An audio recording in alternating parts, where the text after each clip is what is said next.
Thank you. Good afternoon, colleagues. I'm not quite sure how I follow Philip's presentation, but I'll do my best. Thank you, Professor Chung, for welcoming me here today, and also thank you to Help University for organising this marvellous opportunity to contribute to this strategy seminar involving such a distinguished group of academics from around the globe. The contributions that have preceded me here today have been most stimulating, and I hope that my humble contribution to this discussion on the future of higher education and innovation may give some pause for reflection. Right, okay, yes. This is my third trip to Malaysia, and I'm excited to be here. It's a country that's so diverse, it's so energised, and it's so vital in helping to shape the world of the 21st century.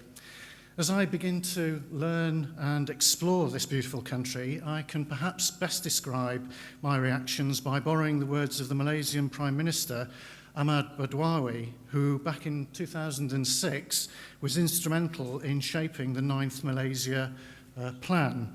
And in that plan, he notes that to develop the human capital, we want our citizens to be fully equipped with knowledge, practice good moral values, have a broad mind, love the country, and possess physical and spiritual strength. Although I'm not a historian by training, I've reflected on my country's complex heritage and legacies of a colonial past in various parts of the world embraced by the former British Empire. I'm slightly struck that I'm the fourth institution from Britain to be stood on this stage today, but I'm actually the first British person to be speaking on this stage this afternoon.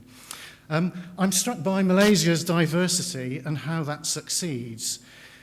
Great Britain and Malaysia are both democracies. We're one of the world's oldest democracies, and you have here one of the world's most rapidly expanding economies. I'm also struck by the ideals that we share between our nations. In particular, we both value innovation, imagination, and the entrepreneurial spirit. We both value diversity. We both value the education of our population as the foundation of civic life and opportunity. However, we also face the same challenges in trying to realise these very challenging ideals. One of these challenges, in which you as a country are very closely involved, is the quality of school education, the foundation not only of a successful civic society, but also the basis of talent that our universities depend on. Pre-university education is perhaps an area where both of our countries have further work to do. But perhaps even more pressing is the challenge to respond to the explosive demand for higher education. In an increasingly interconnected world where ideas and information, people and capital circulate with almost instantaneous ease, these are exciting times. Knowledge has become the primary driver of social mobility and of the prosperity and well-being of individuals and nations. As Malaysia's Ministry of Higher Education recently observed, education is the key enabler for the development of an individual and for altering the socio-economic landscape of our country. As a senior manager in a university, I'm continually excited and challenged by the opportunities that are unfolding before us. Opportunities to encourage discoveries and ideas that not only shape the course of knowledge, but also that help reshape the world that we all live in. However, the pressures and obstacles facing higher education in the United Kingdom, in Malaysia and across the globe are formidable. Some of these challenges are financial, and we've heard about those earlier today. The recent economic crisis has affected university funding worldwide, challenging historically strong higher education systems from Great Britain to Australia, even as demand for higher education and expectations rise. In England, our inherently costly model of higher education faces serious issues as students take on increasing debt in student loans. From this September, English universities are having to absorb an average 19% cut in the recurrent grants that they receive from the British government. In the UK, average student debt now stands at some £26,000, or almost 128,000 Malaysian ringgit. This debt explosion jeopardises an already fragile economic recovery, increases the burden on taxpayers, and possibly sets the stage for a new economic crisis for us in the West. Malaysia, despite having a large tertiary education system with some 20 public universities and over 600 higher education private providers, faces a serious shortfall of top talent for its developing economy. Under the 10th Malaysian Plan, the government does not intend to establish any more new public universities, while the private sector will not be prevented from setting up private institutions of higher learning. According to a report produced by UNESCO in 2005, only 29.9% of Malaysians obtained higher education qualifications. In contrast, both Singapore and Thailand have a higher percentage of their population with tertiary education qualifications at 46 and 41% respectively, while in South Korea some 89% of its population boasts higher education qualifications, 3 times the percentage of Malaysia. Malaysia, however, has set itself a target. It wants to see 40% of its population in the 19 to 24 age group enjoy access to higher education by 2020. It's estimated that by 2015, some 25% of all public university places in Malaysia will be fee-paying seats. However, within the concept of the global knowledge economy itself, are there not possibly contradictory assumptions here? On one hand, we're eager for research that can drive economic development. However, might this eagerness lead us to embrace the short term, the low risk, and mean that we may eclipse the broader questions and the humane perspective that must guide sustainable and long-term development? In our headlong rush to address immediate and pressing crises in healthcare and to find solutions for energy needs and for sustainable agriculture, all of which, of course, are vital to our future well-being as a human race across this planet, should we worry that as we seek to address these problems, we risk undervaluing the free-roaming scepticism and curiosity from which our deepest understandings often emerge, and that we may also neglect the arts and the humanities which nurture the critical and the creative perspective? India's first Prime Minister, Pandit Nehru, described it well, I think, in 1947, when he said that universities stand for humanism, for tolerance, for reason, for the adventure of ideas, and for the search for truth. They stand for the onward march of the human race towards higher objectives. Universities are places of ideals and idealism. If the universities discharge their duties adequately, then it is well with the nation and the people. The conversation we're having today here at HELP about knowledge and innovation raises some fundamental questions for us all, questions which we can't ignore. What do we, as providers, want from higher education, and what do the consumers of higher education want from us? How are we to reposition our universities in an increasingly globalised world? Yes, we want to solve society's most urgent problems. Yes, we also want to fathom the universe and understand who we are. Yes, we want to be able to imagine a world different from the one we live in now. How can we develop minds that are capable of this kind of imagining? What is the role of institutions such as HELP and those represented in the room today in nurturing the growth of those minds?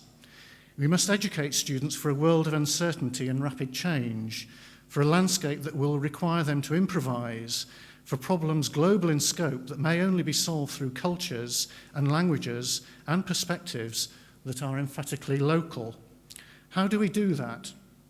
How do we best use and evaluate the information that is pouring from our digital devices at every moment of the day?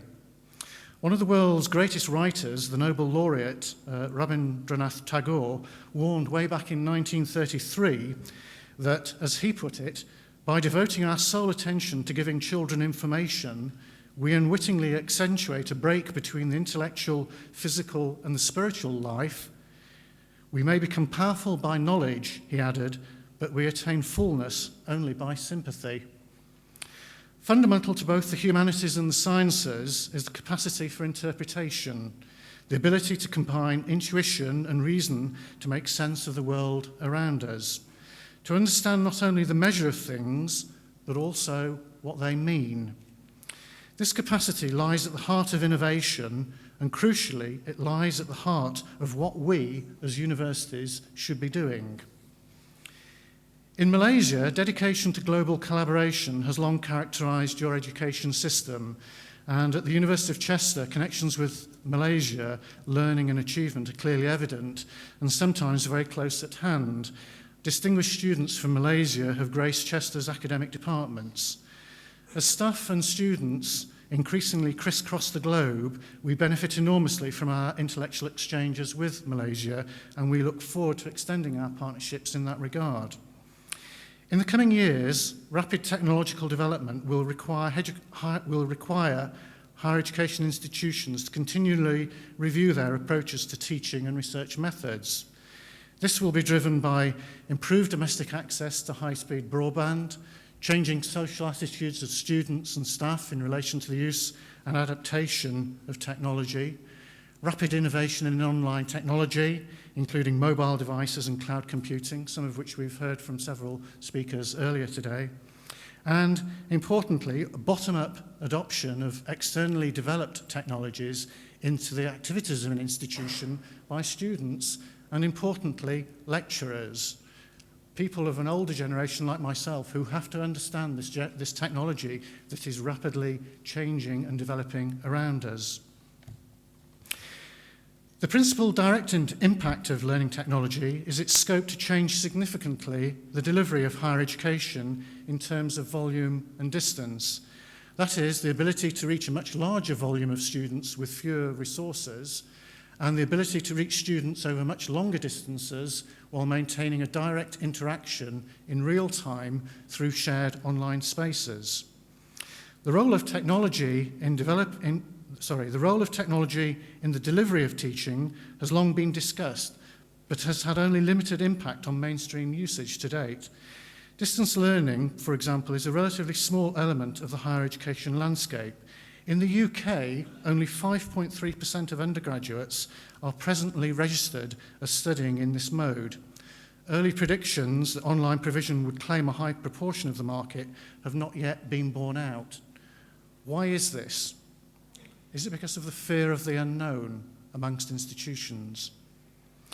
Consideration of potential patterns of growth of blended and online provision must also take account of the technological and social context. In 2005, only 25% of the homes in the United Kingdom had a broadband connection. By 2009, that had risen to 70%. The United States has also grown from a slightly higher base to a similar level of coverage. In addition, changes in technology are having a significant impact on attitudes to web usage. The students of cohorts arriving at university now and in the future are going to be increasingly socialised towards web-based communication. Philip was talking about his son and his knowledge of how to use a television. I have a 16-year-old and a 21-year-old. They similarly don't know how to use a television, but they live on mobile devices. All of this is how they live their life. And just to show that it's not the younger generation, that is Dubai International Airport at 8:30 on Thursday morning. A couple from Australia going to Europe on vacation with their daughter, husband and daughter fast asleep, wife on her iPad doing some part-time distance learning with an Australian university she's studying with. So it's taking place in every location at all times of the day. Students are also clear about what they want and what they don't want, and they're going to be increasingly vocal about the things that they don't want and they don't like. I think that the increasing integration of online learning methods and skills into pre-university curricula are almost certainly going to influence the implementation and uptake of online learning at universities. I'd like to just take a moment to look at a few statistics for Asia. And as you can see there, current population of Asia is 3.7 billion. 25% of that population are below the age of 15.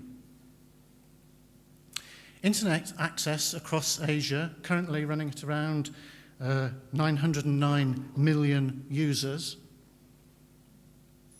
Internet penetration across Asia, roughly only 24% at the moment, set to grow dramatically. Internet penetration by Malaysian country, and just put Malaysia, internet penetration by Asian country, Malaysia 59%, above the Asian average. 44% of the world's internet users are based here in Asia, and they spend on average 16.5 hours per month using the internet, and that is going up and up and up on a day-by-day basis. 3/4 of Asia's population has a mobile phone. 623 million of them access the internet from those phones. 69% of Asia's internet users access via mobile devices. So, these statistics I find staggering, but how are we, as higher education institutions, responding to this rapidly changing environment? Whilst online learning presents great possibilities, there are also a set of challenges for their successful incorporation. These include developing and maintaining effective collaborative learning styles over long distances and across different time zones, differing competencies and attitudes towards technology between students and, importantly, staff delivering learning, differing patterns of user access to necessary technology, the impact of school curricula and prior usage of technology in learning, and changing online research methods and search algorithms. So, where might we go from where we are here today? Is the technological, cultural, social, and economic time now ripe for true transnational education? Are we close to the point where a student can truly acquire an international learning experience through engagement with a number of institutions across the world, either directly or online, or perhaps a mix of both? Are we close to the point where a student here at HELP will be able to spend some of their time gaining academic credit here, some of their time at Chester, some of their time in Australia, some of their time in North or South America, some of their time in China, and emerge with a single degree certificate awarded by multiple institutions in a collaborative federation? I believe that we're not very far away from such a development which one I personally welcome. Of course, transnational education brings with it many challenges, including financial risks associated with investment in pan-global projects, possible political and reputational risks generated by operating in certain environments, managing cultural differences around students, staff, and other employees. I don't want to get into talking about terminating employees. Potential confusion over the identity of qualifications for students studying in multiple locations, and the challenges of establishing and maintaining a quality learning community in new locations or over long distances. If our open and cross-disciplinary stance towards higher education is an ancient one, and our colleague from Derby showed a very helpful slide earlier, I think that the model that we're increasingly being required to adopt has very much to be a forward-looking model. Our current paradigm in higher education tells us not what we know, but what we can learn.